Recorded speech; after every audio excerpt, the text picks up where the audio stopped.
Hello and welcome to Jai জওয়ান। আমি ইলমা সৈয়দ। আজ আপনাদের দেখাবো মডার্ন ডে ওয়ারফেয়ারে কামান কিভাবে ব্যবহার করা হয়। একটা সময় ছিল যখন রাজারা যুদ্ধে যেত, বিভিন্ন দেশ যুদ্ধে যেত, কামান থাকত। বলা হতো শত্রুপক্ষকে বরবাদ করার জন্য কামান এবং তাদের ফায়ার পাওয়ার অত্যন্ত গুরুত্বপূর্ণ। কিন্তু মডার্ন ডে ওয়ারফেয়ারে কামান থাকে না, নতুন ধরনের কামান এসছে। ইনফ্যান্ট্রি যখন আমাদের ফার্স্ট লাইন অফ ডিফেন্স, যারা একেবারে এলএসিতে থাকে, তখন এলএসির একটু পেছনে মডার্ন ডে আজকালকার দিনের নতুন কামান থাকে।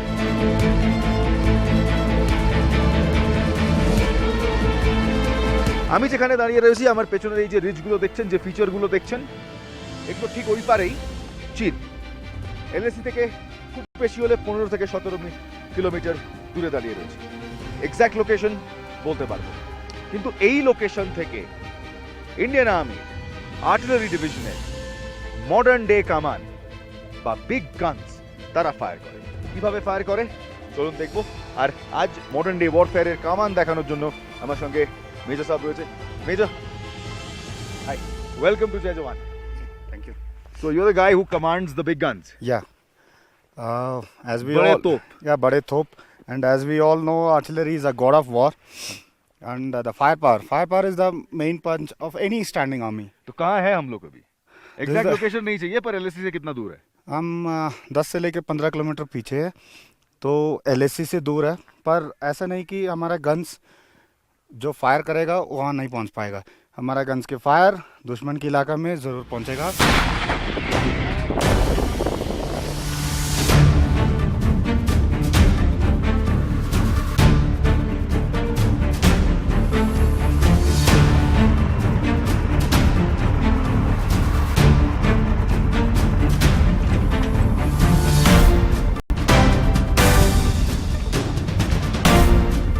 पोफोर्स कितना अच्छा गन है? ये बहुत अच्छा गन है। इसका रेंज लगभग 30 से 40 किलोमीटर दूर तक है, जो कि वो एमिनेशन के ऊपर डिपेंड भी करता है। तो इस गन से हम दुश्मन के इलाका में हम फायर करके बर्बाद कर सकते हैं।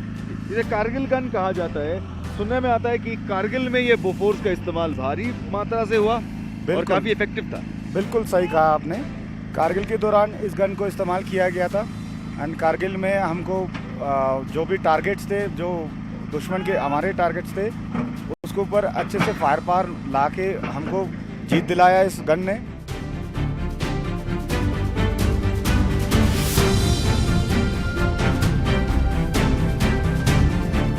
मेजर साहब, ये बोफोर्स गन, इसे ऑपरेट करने के लिए कितने लोग चाहिए, कितने गनर्स चाहिए? इसको ऑपरेट करने के लिए 9 जवान चाहिए, जिसको हम डिटैचमेंट कहते हैं। इस 9 जवान में हर किसी का एक ड्यूटीज़ होते हैं। जैसे कि number 1 he is a overall commander of this gun. And number 3 होते हैं जिसको लेयर बोलते हैं।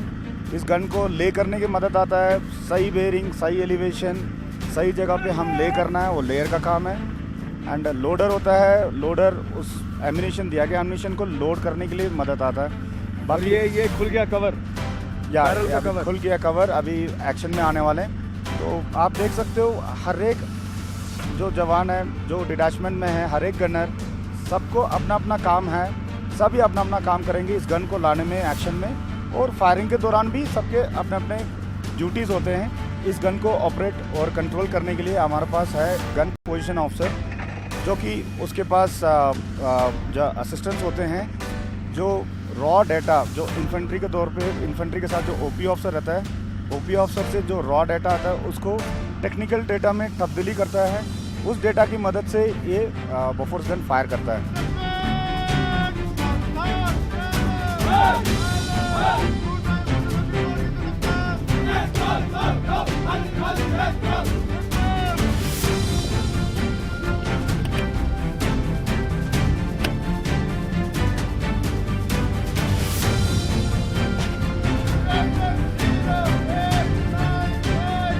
तो अभी क्या हो रहा है? अभी बेयरिंग्स दिया जा रहा है। या जो मैंने पहले ही कहा था, जो रॉ डाटा को टेक्निकल डेटा में तब्दीली कर चुके हैं हम, कन्वर्ट करके उस टेक्निकल डेटा को गन पोजीशन ऑफिसर एक एक करके देता है। बेयरिंग मतलब किस दिशा में मुझे चाहिए, एलिवेशन मतलब कितने एलिवेशन मतलब बैरल के एलिवेशन या वो उससे रेंज अचीव होता है। तो उस पर्टिकुलर जो डेटा दिया गया उसको लेयर अपने साइट्स में लगाता है, साइट्स में लगाने के बाद इस बैरल को उस दिशा में लाता है। যে গানস এখন দেখছি এই মুহূর্তে ইন্ডিয়ান আর্মির আর্টিলারি ডিভিশনের Bofors, and let me tell you, the Bofors is a damn good gun, taking out any target in the enemy territory. enemy territory শত্রুপক্ষের টেরিটরির ভেতর যে কোনো টার্গেটকে টেক আউট করার জন্য সক্ষম। আর এই গানের যা फायर पावर, जब इसका शेल एनिमी टेरिटरी में गिरता है साहब क्या इफेक्ट होता है? बहुत बर्बाद करता है टारगेट को। स्प्लिंटर्स, उसके जो बारूद है, जो TNT है, उसकी वजह से दुश्मन के ऊपर बहुत इफेक्ट डालता है, तो डिस्ट्रॉय करने में कामयाब रहता है। শত্রুপক্ষকে ডিস্ট্রয় করার জন্য, তাদের নাস্তানাবুদ করার জন্য Bofors is one dam good গান।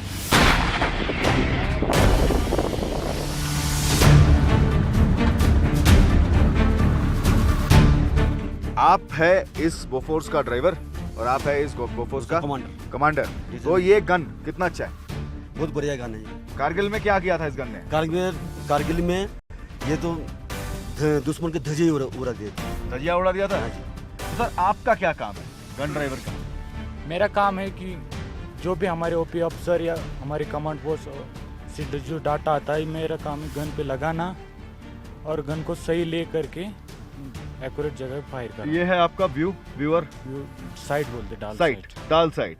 तो इससे आप अपना टारगेट देखते हो? हमारा बेरिंग लगा के उसके ऊपर लेकर बेरिंग लगाते हो। तो इससे हम जब अंदर देखेंगे तो कहाँ ये शेल गिरेगा उसका बेरिंग आता है, राइट सर? यस। अच्छा, और सर आपका काम क्या है? मैं डिटेचमेंट कमांडर हूँ। मेरा काम है डिटेचमेंट को कंट्रोल करना और सही जो कमांड पोस्ट का थ्रू हमारे पास GPO साहब जो ऑर्डर देते हैं उसी एलिवेशन बेयरिंग नोट करके हम पास करते हैं। जो मेरा नंबर 3 ये जो ड्राइवर गन का, तो उसको सही लगाना चेक करके मैं फायर का आदेश मिलते मैं फायर कर देता हूँ। सर अभी हम लोग जैसे LAC से 15 किलोमीटर, लगभग 15 किलोमीटर दूर है, तो आप और आपका ये डिटैचमेंट और ये बोफोर्स कमान कितना तैयार है साहब? बिल्कुल दुश्मन के धजे उड़ाने के लिए हम तैयार हैं। जोश कैसा है साहब? जोश बोरी है जोश। कैसा है साहब? Hi sir. Hi sir. कितना है? बहुत ज्यादा है। And that's the Indian आर्मीज artillery, ladies and gentleman. ये है भारतीय सेना, इंडियन आर्मी आर्टिलरी ब्रिगेड। जोश high.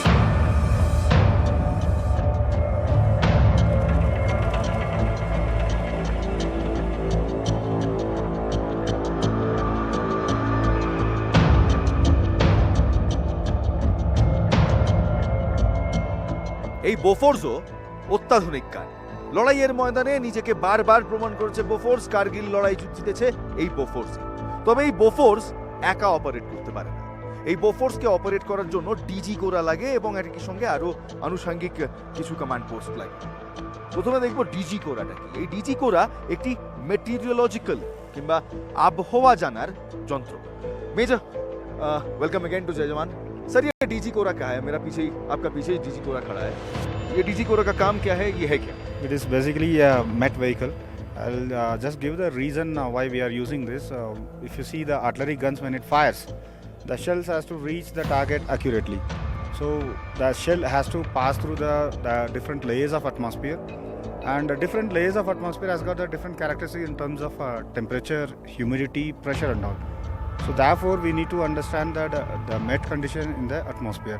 For that reason we have this DigiCora MET vehicle where we'll get that MET data. Okay. So we incorporate this MET data in our technical data, then thereafter we fire our guns. Okay.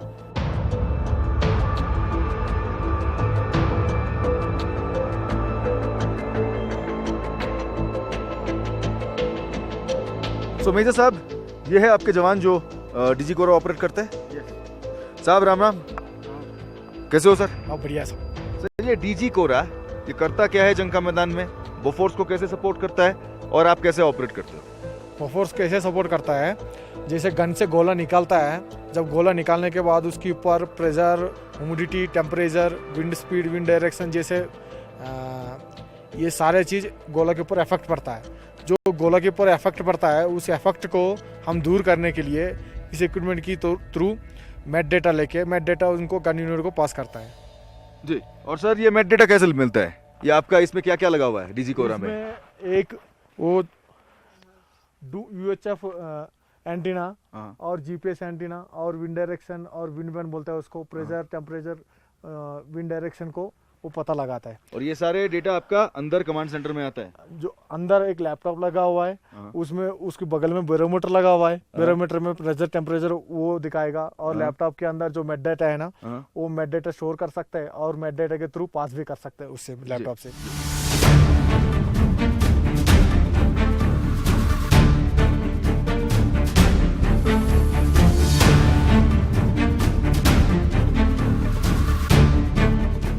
Bofors একটি অত্যাধুনিক গান, কিন্তু এই গান যাতে ঠিকঠাক fire করতে পারে, যাতে অ্যাকিউরেটলি ফায়ার করতে পারে, তার জন্য একটি কমান্ড পোস্টের দরকার, একটা কমান্ড সেন্টারের দরকার, আর একটা মেটিওরোলজিক্যাল ডিপার্টমেন্ট বা আবহাওয়া দপ্তরের দরকার, যেটা ফিল্ড মেটিওরোলজিক্যাল ডিপার্টমেন্ট বা ডিজি কোরা।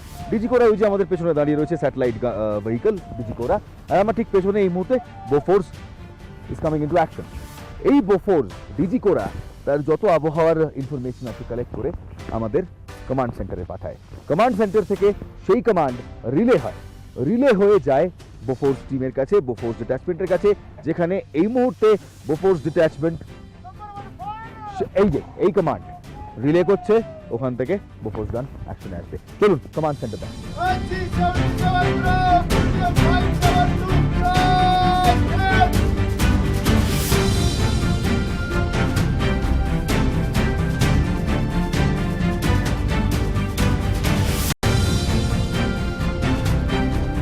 तो ये है command bunker. Yeah, this is the command post. This is a nerve center for any operational artillery. Chale. Artillery operations. Here, as we already seen that we receive a raw data from the OP officer and we convert into technical data. This is the place where we doing it. चलिए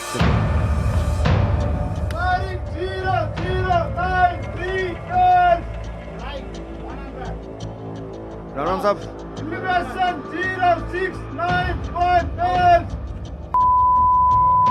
sir आप gun petrol positioning officer हो, GPO?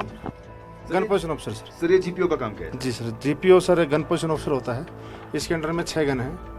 जब हमारा data OP से आता है तो उसका टेक्निकल डाटा हम वर्कआउट करते हैं और गन को पास करते हैं। तो आप यहाँ पे मेरा काम डाटा के ऊपर कंट्रोल करना, गन के फायर पे कंट्रोल करना। और ये सब जो इधर ये मेरे पास में एक TA3 है। मेरे पास में टोटल स्टाफ 7 का है, TA1, TA2, TA3। ये मतलब टेक्निकल असिस्टेंट सर, और ऑपरेटर 1, ऑपरेटर 2 और ऑपरेटर 3। जी। तो जो मेट से डीजी कोरा से जो डेटा आ रहा है वो डेटा डीजी कोरा से जो डाटा आता है वो जो हमारा टेक्निकल डाटा जो आता है, जो ओपी से जो डाटा आता है, उस डाटा के साथ में हम डीजी कोरा जो मैट कंडीशन आती है, उस मैट कंडीशन की करेक्शन जो होती है उसको अप्लाई करते हैं ताकि हमारा राउंड एक्यूरेट जाए। जी। और साहब राम राम, आप टीए साहब हो? सिंह साहब सर। तो सिंह साहब आपका काम क्या है? मैं TA3 हूँ, जो ऑपरेटर ओपी से जो करेक्शन देता है, मैं गन कोच से उससे अपना फिट करके और बैरिंग और इलेवेशन जीपीओ साहब को बताता हूँ। जीपीओ साहब गन पे पास करता है। और सर आप ऑपरेटर साहब हो? सर। सर ये ऑपरेटर साहब का काम क्या है? आप डेटा मिलता है आपको? सर मुझे ओपी से जो ऑपरेटर पास करता है उसी डेटा को मैं कमांड पोस्ट में जीपीओ साहब को बताता हूँ। और ये आपका काम कितना महत्वपूर्ण है? सर सबसे पहले हमारा कम्युनिकेशन जब थ्रू है तो हमारा तभी गोला निकलता है जब हमारा जैसे गोला मांगते हैं ओपी अफसर, उसी जगह पर जब तक कम्युनिकेशन नहीं थ्रू होगा तो हमारा गोला सही जगह पर नहीं जाएगा। तो सर एक बोफोर्स गन जो कि एक बहुत ही अच्छा गन है और कारगिल में इसी गन ने हमें जिताया था, ऐसा एक मानना भी है। बोलता है कि कारगिल गन बोलते हैं ऐसे, पर ये गन फंक्शन करने के लिए आपका भी जरूरत होता है, राइट? गन एक्शन करने के लिए पूरी गन डिटैचमेंट की रिक्वायरमेंट होती है, जिसमें गन पोजीशन के अंदर जो गन पोजीशन में जो प्रेजेंट बंदे होते हैं सभी बंदों का महत्व है इसमें। और आपका बेयरिंग्स सबसे महत्वपूर्ण है। डाटा बिना डाटा के हम फायर नहीं कर सकते हैं। डाटा मोस्ट इम्पोर्टेंट है। डाटा मोस्ट इम्पोर्टेंट है। Thank you sir. और सर अभी बंकर में जोश कैसा है सर? अच्छा है सर।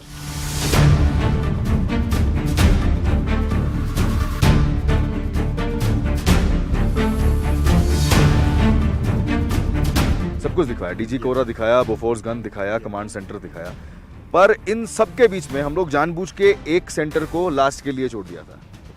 और आपको पता है वो कौन सा सेंटर है? ये है ऑब्जर्वेशन पोस्ट है या एक- ओपी?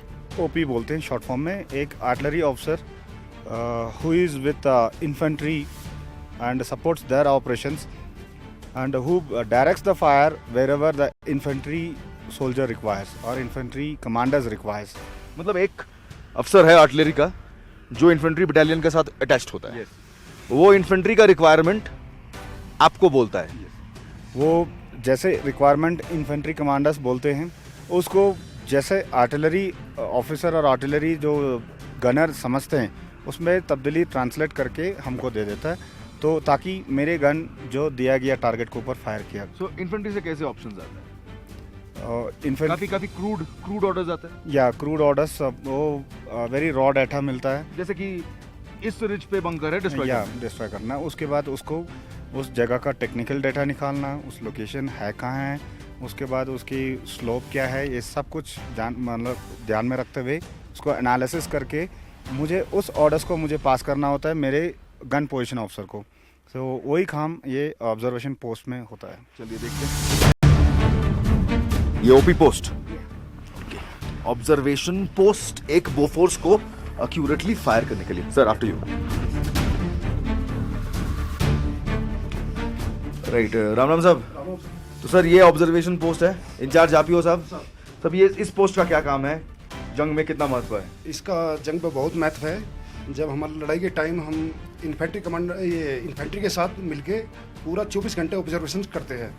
तो जहाँ भी अगर कोई मूवमेंट होता है और हमारे सपोर्टिंग आर्म्स जो इन्फेंट्री कमांडर साथ में रहता है उसको जहाँ पर भी फायर की ज़रूरत होती है तो हम वहाँ का टेक्निकल डाटा वर्कआउट करके अपने नीचे कमांड पोस्ट को पास करते हैं और वहाँ पे फायर मंगाते हैं। सर पीछे आपका एक जवान खड़ा है सर। ये इक्विपमेंट कौन सा इक्विपमेंट है, किसमें खड़ा है सर? सर ये इक्विपमेंट है TI। इससे हम दिन और रात का ऑब्जर्वेशन ले सकते हैं। इसमें नाइट कैमरा भी है जो रात के ऑब्जर्वेशन के लिए भी यूज किया जाता है। जी। और सर ये ऑपरेटर साहब है? तो आप क्या ये डेटा कहाँ पास करते हो? वो ओपी ऑफिसर जो डेटा देते हैं उस कमांड पोस्ट में भेजते हैं।